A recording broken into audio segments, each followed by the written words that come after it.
Narinig mo na ba ang tungkol sa tribo ng mga Antingero na tinatawag nilang mga kalagkaya? Malakas ang mga ito dahil mula sa pagkabata ay yun na rin ang kinamulatan ng mga yun sa kanilang tradisyon bilang tribo. 1767, Bayan ng Sumpa Balite. Mga kabagis, umpisan ng paganahin ang ating mga imahinasyon sa paki ng subscribe button. Salamat!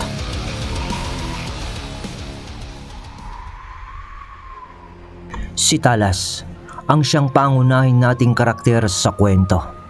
Sinasabing ng mga panahong ito ng kwento ay nabubuhay pa ang konting henerasyon ng mga kalagkaya na pinapaniwala ang malalakas na Antingero. At gaya nga ng pagpapaliwanag sa kwento ng albularyong sugong patay, ang mga kalagkaya ay may nakatanim na mutya sa kanilang katawan mula pa sa pagkabata. Ginagawa nila ang ritual ng paglalagay na to sa tuwing aabot na ng 7 taong gulang ang isang lalaki sa pamilya nila. At ang mutya na yun ay nagbibigay sa kanila ng kakayahang maging immortal tuwing gabi. Pero sa araw ay ordinaryong tao din lamang sila. At bukod pa dito ay nakukontrol nila ang kaluluwa ng mga patay. Nagagawa nilang tawagin ng mga kaluluwa mula sa kabilang buhay upang tumulong sa kanila na sumalakay sa kung sino man ang kanilang mga katunggali. Pero sa pagpapaliwanag nga na yon ay hindi kana ng tangan ng mga kalagkaya. Kaliwa ito dahil sa pagsusumon pa lang ng kaluluwa, taliwas na ito sa batas ng espiritual. Ngunit kahit pa ganon, minsan ay hindi naman na importante kung kaliwa o kanan ang iyong tangan na gamit. Ang mahalaga ay kung saan mo ito gagamitin. Dahil ang tanong dito, kung sakaling magkaroon ka man ng tangan, kaliwa man o kanan, saan mo ba ito gagamitin? Para ba sa pagtulong sa iba o kabutihan nga? O para lamang sa mga pansarili mong adhikain sa buhay na kahit makapanakit ka na ng iba ay gagawin mo pa rin? Nasa sayo na ang sagot doon, kabagis. Dahil alam mo naman ang tama.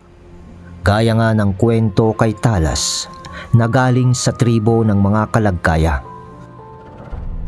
Matapos ang halos 2 taon mula nung napatay nila si Mariano na sugong patay, ay nag-iba na noon ang pamumuhay ni Talas. Dahil kung di nyo na itatanong, sa nakalipas na halos 2 taon ay nahanap din ng mga taga-simbahan ang iilan na lamang noon na natitirang henerasyon ng mga kalagkaya. Hinanap sila ng mga taga-simbahan noon at ng mga iba pang tao na tutol sa kakayahan ng kanilang tribo. Dahil sa itinuturing ng mga ito na may sa demonyo ang lahi ng mga kalagkaya o mga pamilya ng Antingero, at taliwas ito sa paniniwala ng karamihan. Ngayon ay alam na natin kung bakit umiiwas sila sa mga tao sa tuwing sila ay may gagawing misyon.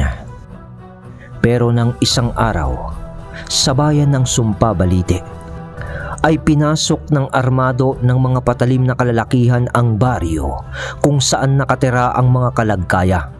Sinadya ng mga kalalakihan na ito na pasukin yon na tirik pa ang araw, dahil sa alam nilang hindi magagamit ng mga kalagkaya ang kanilang mga kakayahan sa tuwing maliwanag pa ang araw.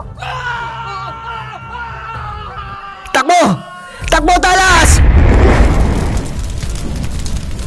Sigaw ng ama noon ni Talas habang natutupok na ng apoy ang ilan sa mga kubo sa kanilang baryo. Mabilis na kumalat noon ang apoy sa baryong iyon dahil na rin sa gawa lamang sa pawid, kawayan at kugo ng mga bahay dito. Nagtatakbuhan na noon ang mga tao sa baryo upang iligtas ang kani-kanilang mga sarili. Sa katunayan, si Banjo na nakasama noon ni Talas sa pagpuksa kay sugong patay ay namatay na rin nung araw na yun, dahil sa pilit itong nakipaglaban sa mga kalalakihan na nanunog ng kanilang baryo.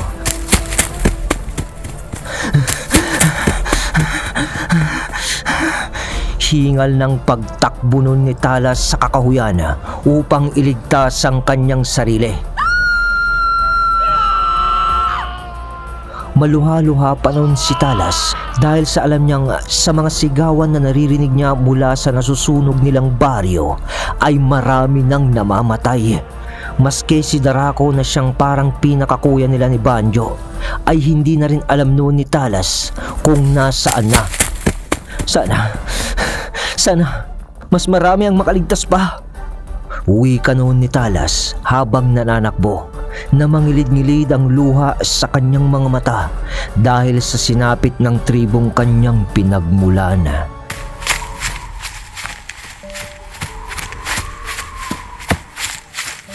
Dahil sa hindi niya lubos maisip kung bakit nangyari ang bagay na yon sa kanila. Wala naman silang ginagawang masama sa mga kapwa nila tao. Sa pagtakbo noon ni Talas, kung pababagalin natin ang ating mga imahinasyon sa pamamagitan ng ating emosyon, mabagal na pagpatak ng mga luha noon ni Talas sa lupa habang nananakbo ito. Parang nabibingin na noon ang tenga ni Talas sa mga naririnig niyang hiyawan, sa kanilang baryo. Hindi!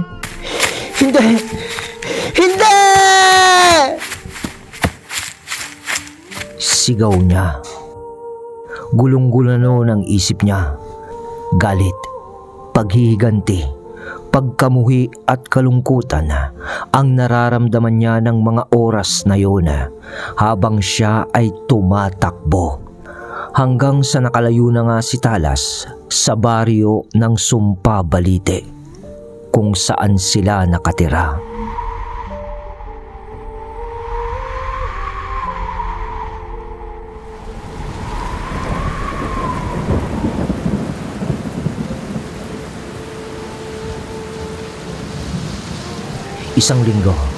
Isang linggo noon na tanging paglakad-lakad, pamamahinga at panlilimos ng pagkain lamang ang ginawa ni Talas sa mga taong hindi nakakakilala sa kanya, sapagkat nakalayo naman na nga siya.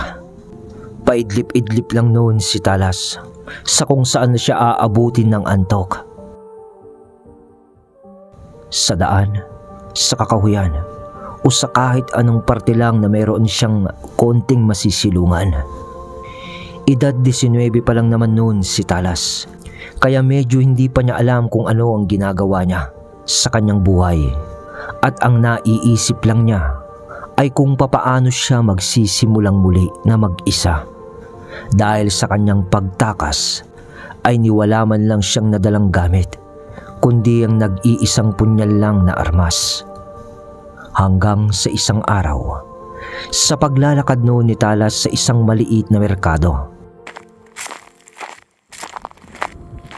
nang napadaan siya sa parte ng merkadong yon na puro hinabing paninda o mga nilagang basket na gawa sa tingting ang nakaparada sa gilid ng daan. Parang yun yung pangunahing paninda o gawa ng mga tao doon. Nang napatigil si Talas nang makita niya ang isang lalaki na sumusubo ng kanin na may kasamang ulam. Nung una ay hindi pa siya napansin ng lalaki na sumusubo. Pananghalian na kasi yun at gutom na rin si Talas. Tumayo lang naman noon si Talas malapit sa harapan ng tindahan ng lalaki na sumusubo. Habang pinapanood niya na kumakain yun, ay natunog pa nga ang tiyan ni Talas at napapalunok na lang ito ng laway.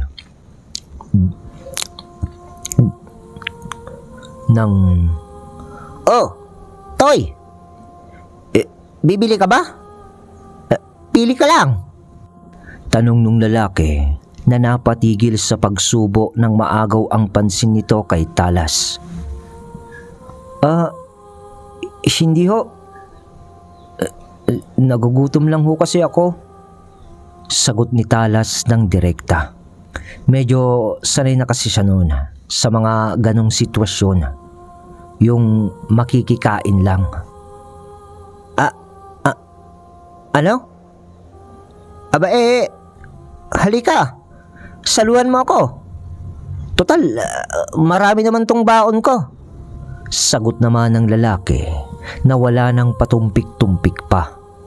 Napangiti na lang naman noon si Talas at wala nang hiya-hiya pa na sinaluhan nga ang lalaki. Ibig sabihin ay kinapalan na lang ni Talas ang mukha niya. Total, di naman siya kilala ng mga tao dito. At nang kumakain na nga sila. Toy, bakit ba mukhang ang rungis-rungis mo? Matagal na akong nagtitinda ng mga hinabing sisidlan dito. At kilala ko yung mga iilang palaboy din dito.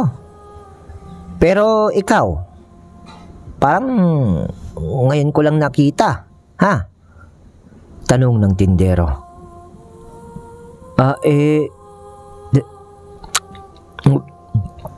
Dayo lang po ako dito. Hulyan. Tawagin mo na lang akong Mang Hulyan. Mang Hulyan. Usap nilang dalawa. Ikaw ba? Anong pangalan mo? Ako ho si Talas. Talas? Ang ganda ng pangalan mo Kakaiba. Saan ang tumo niyan, Talas? Tanong ulit ni Mang Hulyan. Hindi ko po alam. Maiksing tugon ni Talas. At sa sagot na yun ni Talas, mula doon na inusisa na niya si Talas sa mga ilan pang bagay. Tulad ng kung saan ba siya nanggaling, kung may mga magulang pa ba siya, at bakit ito naging palaboy. Sinagot naman lahat ni Talas ang lahat ng mga katanungan ni Mang Hulyan na walang halong kasinungalingan. Dahil ang prinsipyo noon ni Talas ay bakit pa siya magsisinungaling kay Mang Hulyan. Sa ginawa pa lang nito na pagpapakain sa kanya ng libre, alam niyang mabuting tao naman itong si Mang Hulyan. Namangha, natulala at nalungkot naman si Mang Hulyan sa mga nalaman niya kay Talas. At sa huli ay naantig ang kanyang puso sa hirap na dinanas ni Talas. Kaya't ang nangyari, kung gusto mo iho, magtrabaho ka na lang sa akin. Total, mag-isa na rin lang naman ako sa buhay. Maski sa bahay, mag-isa lang akong nakatira. Wala rin naman akong kasama At magagalak ako na makasama ka. Kasi kung tutuusin, parang kasing edad mo lang yung anak kong pumanaw. Mungkahi ni Mang Hulyan. At sa araw nga na yun, nagkaroon na ng tirahan o kasama si Talas na permanente. Dahil nung papauwi na, kasama na si Talas sa kariton ni Mang Hulyan. At doon ay itinuloy ni Mang Hulyan ang talambuhay ng kanyang buhay tungkol sa kanyang pamilya. Matagal na palang patay ang asawa at anak din ni Mang Hulyan dahil sa isang aksidente. Ayon pa sa kanya, ay 10 taong gulang pa lang noon nung namatay ang kanyang anak kasama ang asawa niya nang mangyari ang disgrasya na sinasabi niya. Mangilid-ngilid pa nga noon ang mga luha sa mga mata ni Mang Hulyan nung naikwento niya yon kay Talas. Pero parang ang tadhana na ang gumawa ng paraan na magkita itong si Talas at Mang Hulyan dahil parehas na silang walang pamilya. Nagdaan noon ang mga araw, linggo at buwan, at tuluyan na ring natuto si Talas na maghabi ng basket o mga sisidlan na gawa lamang sa tingting. At taon pa ang nakalipas noon na tahimik na namuhay ang dalawa, si Mang Hulyan at Talas. Itinuring na noon na ama ni Talas si Mang Hulyan dahil sa kabaitan nito. At ganun din naman si Mang Hulyan ay itinuring na rin niyang parang isang tunay na anak si Talas. At ang naging pangunahing hanap buhay nga nila ay ang pagtitinda ng mga hinabing basket o mga sisidlan na hindi naman ganun kalakas ang kitaan, pero maayos naman ang kanilang pamumuhay. At dahil sa mga pangaral naman ni Mang Julian kay Talas noon, ay iwinaksina niya ang galit at puot sa mga taong lumupig sa kanilang tribo. Ibig sabihin, ay kinalimutan na ni Talas noon ang paghihiganti. Pero kahit pa ganun, ay tangan pa rin ni Talas ang kakayahan ng kanilang tribong kalagkaya. At alam niyang hindi na yun mawawala hanggat nabubuhay siya.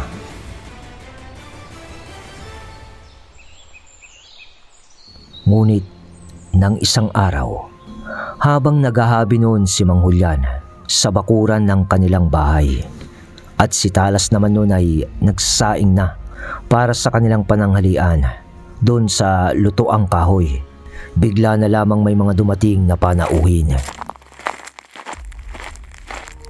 Tumigil ang mga yon sa tapat ng kalsada ng bahay ni Mang Julian. Isang matandang babae at isang matandang lalaki. Napatayo naman noon si Mang Julian dahil nakatitig lang ang mga yun sa kanya na di naman niya mawari kung bakit. Kasi tahimik lang. Tahimik lang naman ang mga yun na nakatingin sa kanya, na wala ka pang mababanaag na emosyon sa kanilang mga muka.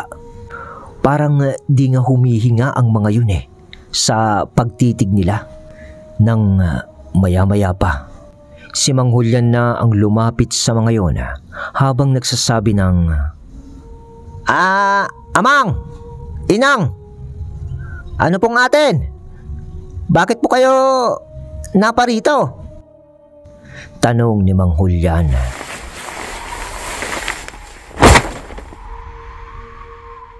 Sandali ang lumipas matapos ang pagtatanong na yon ni Mang Julian sa dalawang matanda.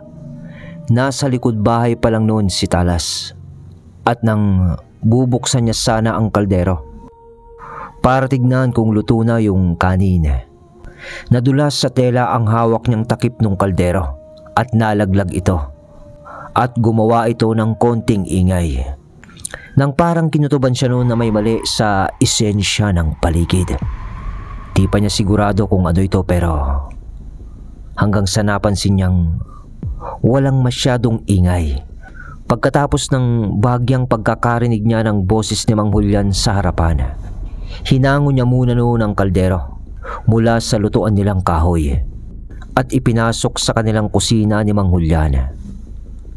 Mang Julian? Mang Julian! Tawag noon ni Talas habang naglalakad ito sa loob ng bahay papunta sa harapan. Tinatawag niya ito para kakain na sana sila ng tanghalian. Ngunit pagdungaw niya sa pintuan ng bahay, tanging ang hindi natapos na basket na hinahabi ni Mang Julian ang nakita niya doon. Kaya naman inilibot pa niya ang kanyang paningin sa buong bakuran nila. Sabay labas na nito sa pintuan ng bahay. Ngunit, Mang Julian? Mang Julian? Ulit pa niya ng pagtawag. Walang Julian na sumasagot o wala siyang makita.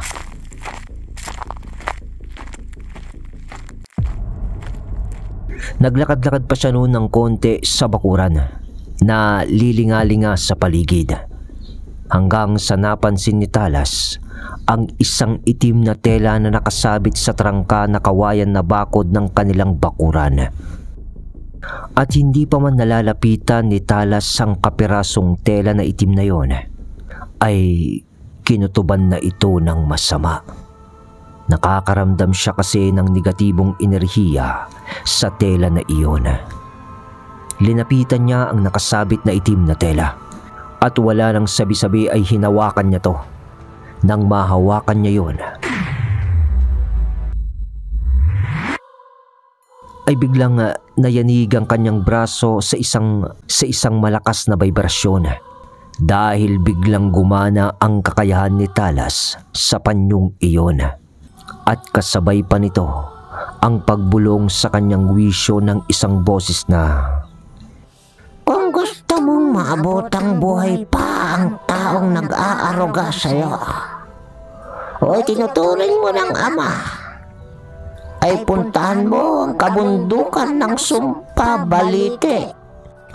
boses ng isang matanda. Sabay balik sa wisyo ni Talas pagkatapos noon. Nakaikom na noon ang palad ni Talas na nakahawak sa kapirasong telang itim sa panggigigil. Maguwalang iya kayo?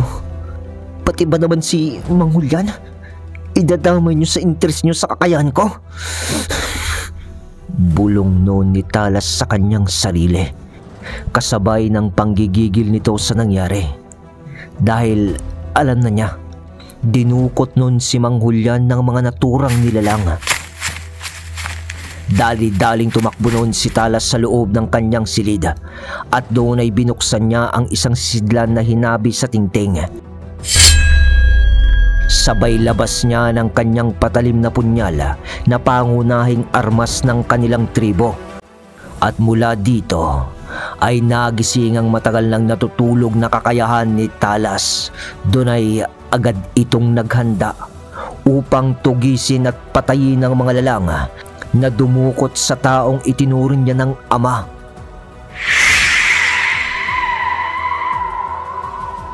Alright, yun mga kabagis ko. May part 2 pa pala to mga kabagis. Hindi ko nagawa lahat eh. Yun yung magiging finale natin. Abangan nyo yan bukas din ng gabi. Mga ganitong oras. Kinat ko na lang dito kasi hindi aabot sa editing ko. So iiwang ko muna sa inyo si Talas, tribo ng Kalagkaya. Salamat sa suportang tunay.